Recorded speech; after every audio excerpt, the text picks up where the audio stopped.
நிறைய நேரத்தில் நம்மளுடைய உயிர் போய்கிட்டே இருக்கு, சக்தியானது உடம்புல இருந்து போய்கிட்டே இருக்கு. என்ன நடக்குது? எப்படி இந்த இறைவன் நம்ம கிட்ட இந்த சக்தியை எடுக்கிறாங்க? இறைவன் தானே எடுக்கிறாங்க? இல்லை, நம்ம தான் அதை கொடுத்துக்கிட்டே இருக்கோம்.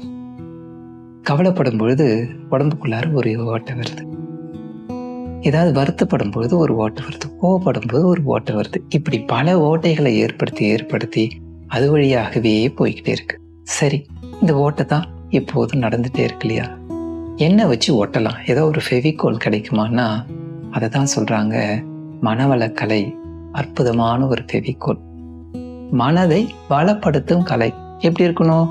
ஆனந்தமா இருக்கணும், சந்தோஷமா, எல்லாத்துலயும் ஒரு மகிழ்ச்சி. எதையும் பெருசா எடுத்துக்காம சாதாரணமா எடுத்துக்கிறதுன்னு வந்தோம்னா இந்த ஓட்டையெல்லாம் அழகா இந்த ஃபெவிகோல் வச்சு ஒட்டிடலாம்.